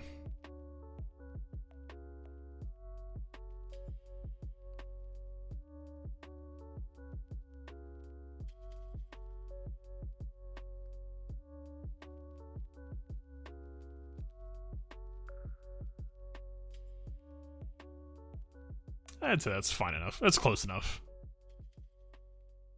Alright, same old story then. We're just gonna go on over to JKL mods, get into bottomed out speed. Pretty much same old story at this point. This team is... I am a little bit burnt out on this team. It's just tedious. This is the only team where you actually just have to be extremely careful about every single move that you do, rather than just, like, you know. Why don't we have a Basilisk set in here? That kind of surprises me. Alright, we'll come back. I guess Ahsoka's kind of weird too, though.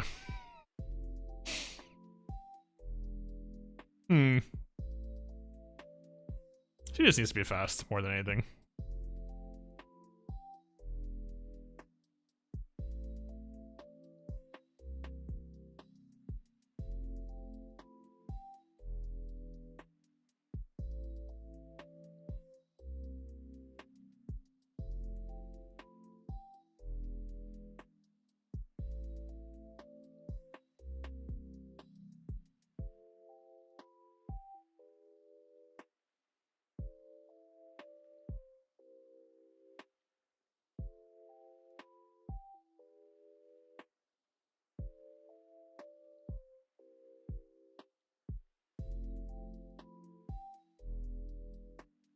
Alright.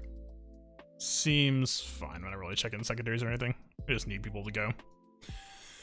I mean, nice to have JML since it's hard to get Shakti to outspeed this phase specifically.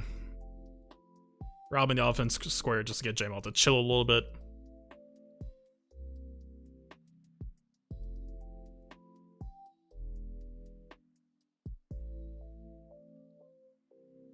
Is more trying to stall for stuns. Yeah, I mean, that's mostly how I'm playing, is just waiting.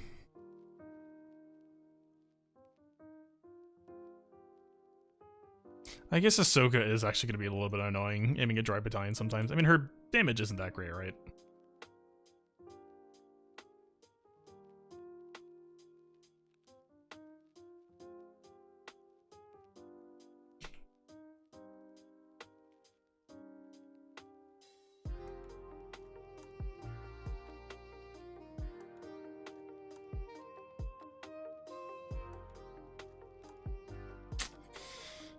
One thing I do regret about hitting that there, we actually could have just used the extra J-mail damage over here, because now we're kind of obligated to waste a droid battalion stack or two.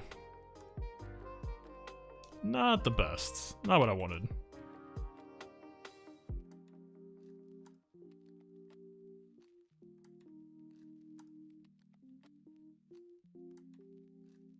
Alright, we'll have Luke pass to himself.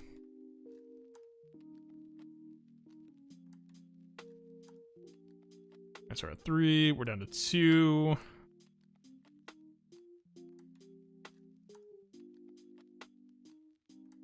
I guess Oben is still a better assist call than Ahsoka right now.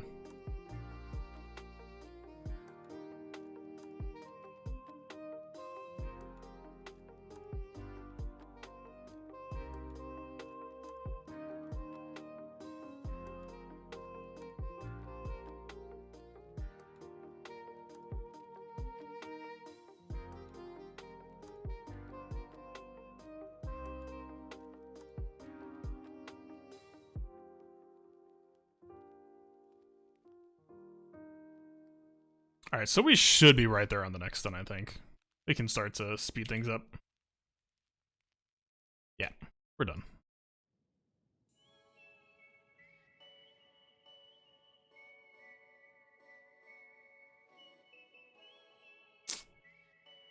A little bit too much damage.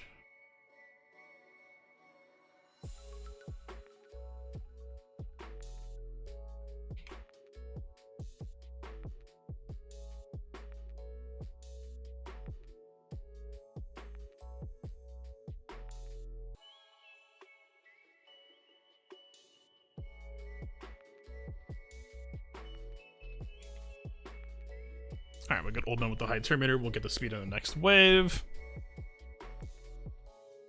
No B2 to worry about, actually. So we just go for Sniper.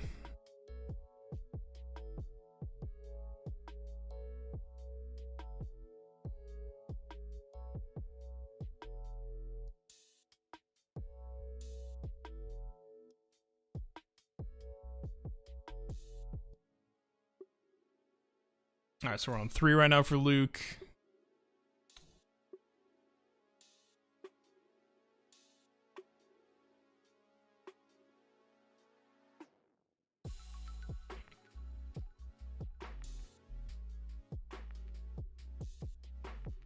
It is kind of annoying having so many droid battalion in front of us, though. We don't really have that much body to waste turns on. Oh, we had lead ability. That was actually wasted. Alright, we just need to do it. But over here.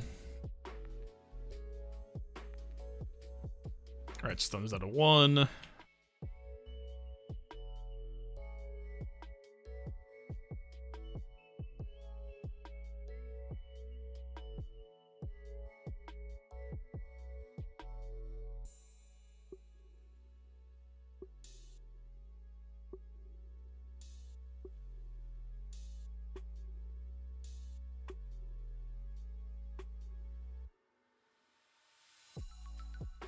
Alright, stuns back up, lead abilities back up. It's gonna hurt a little bit. Not really that big of a deal.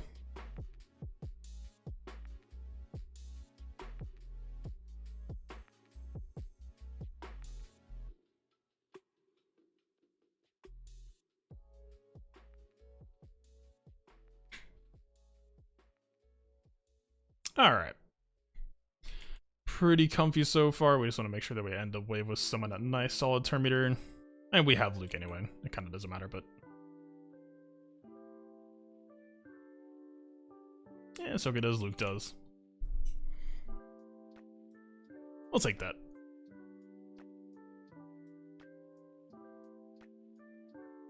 Oh, you're talking about for the First Order event? Yeah, I mean, that might be true.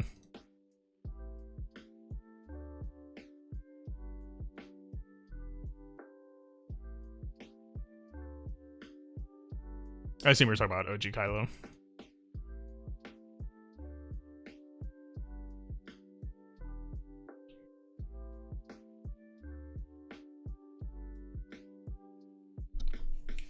So I guess if we're trying to pace ourselves on damage, it's actually better to hit GBA here. That's kind of funny. Haven't thought of it that way before.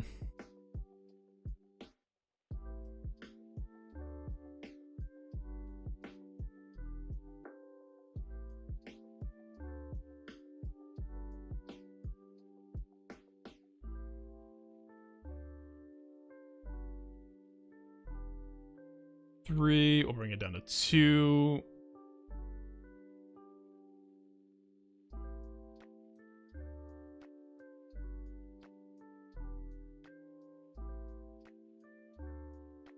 Yeah, I mean, this is the wrong way to play it, but it's actually working out really nicely. I mean, if we're trying to slow burn the wave, then yeah, we hit the tankiest person. It's nice.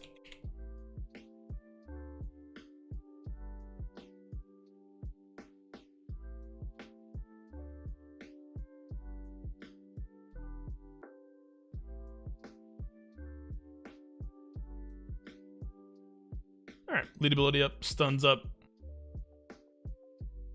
We are good to crush last wave.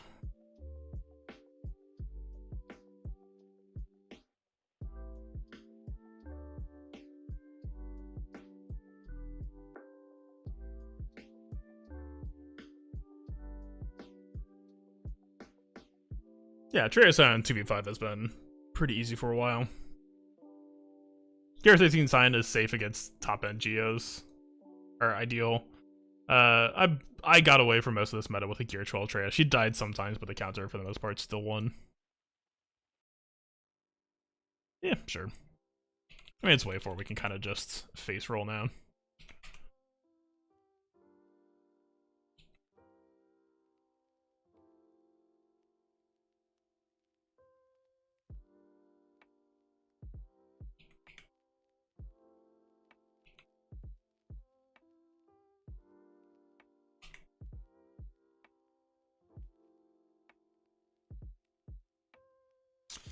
Didn't see that he was the elite. I thought that T-Series was.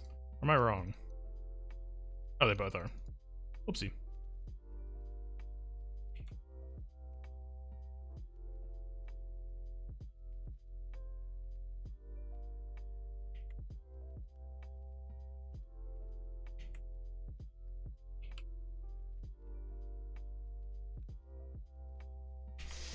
Yep. Pretty much same as always. Locally, it is just kind of boring now. I don't know. I mean, at least like JTR, there's like a moment to push back. Games are just so good now.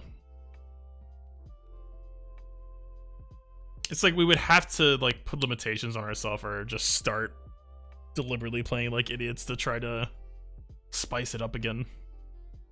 Yeah, easy 60 banners. Easy, easy. Alright.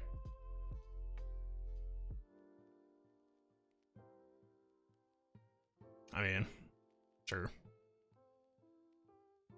Who doesn't love ships?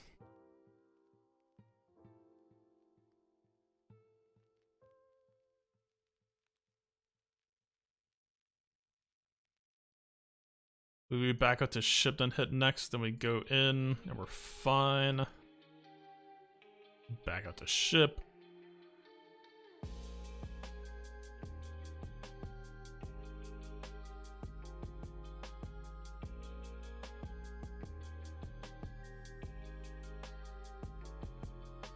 I guess we're supposed to give him mods too, probably, yeah.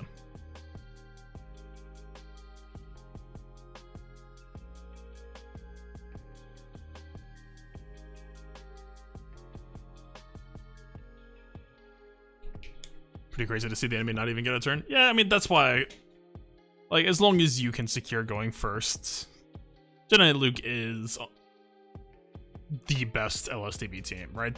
You never get any amount of resistance. The enemy team just never gets a chance to fight. The only reason why people ever lose is because they get bored or don't know to pace themselves on getting the stun and lead ability back. But the way I like to explain it is, when you start the match, Luke has already automatically won. It's just up to you to potentially throw it somewhere. Yep, peace out, Blues.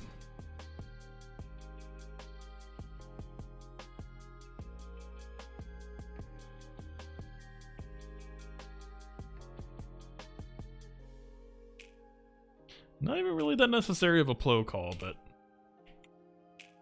And if we're ahead, just get more ahead, right?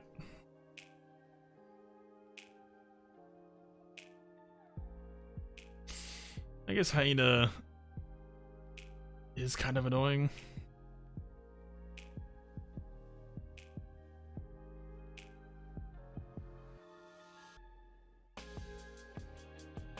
I don't expect we'll be in this fight for much longer, but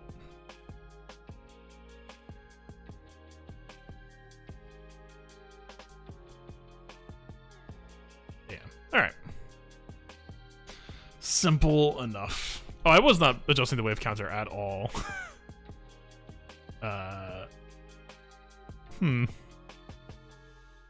Whatever. Pure focus. That's what that was, clearly. Alright, 1, 2, 3, 4. So we dropped 1. Still, as always, the mission continues to be a pain in the butt. Wait, this math seems wrong. We're 29 out of 29. We add 16. Oh, 17 because of ships.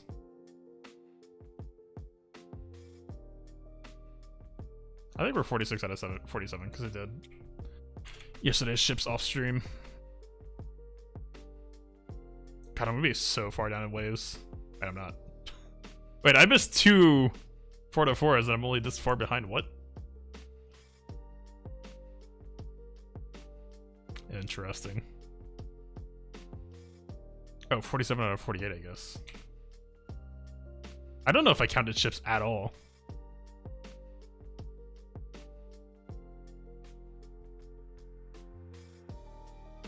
Yeah, it's a shame. We could have been 56 out of 56. Ah, well.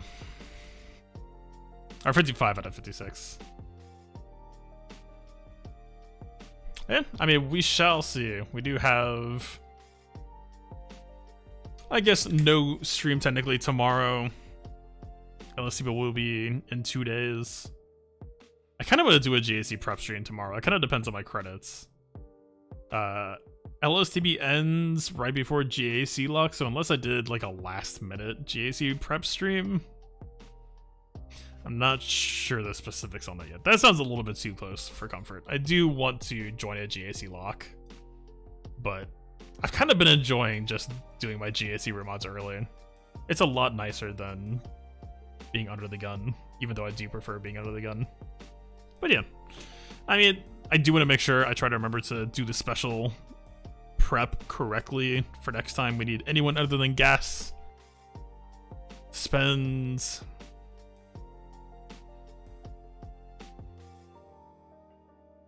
this, one or the other. But if we can get that down correctly, then we will crush the geos in the last wave. And yeah, looking for a solid repeat of this. Get another win. We actually could just pull the mods from today. I do really like how that felt. Just damage wise, felt very present. Just a question of everything else. I guess we will find out then. Alright. Thank you all for stopping by, hanging out. We will call it there, I believe. We've done. We did the thing. We beat pretty much everything there is to beat. Yeah, I think a good lesson taken. I think rushing down Newt had to be the answer there. Just left them up a little bit too long. Those the stun extortions just get out of control. Definitely need to get that dude under wraps as soon as we can. Kind of excited for next time that I get to run back that mission. I think we're close. You know, it is a Relic 7 cam, so a little bit less realistic, but I don't know. I don't know if I should, like, is it easier with gas? Like, it feels like we're making it harder by cam, but it's also less use for people with cam. Or because people don't have it, so it's a weird situation. I don't know. But the expectation is if we have Relic cam, we put away gas, so that's just kind of, I am just at the mercy of that anyway. We'll see what happens. Alright. That's it for me this evening. Peace out.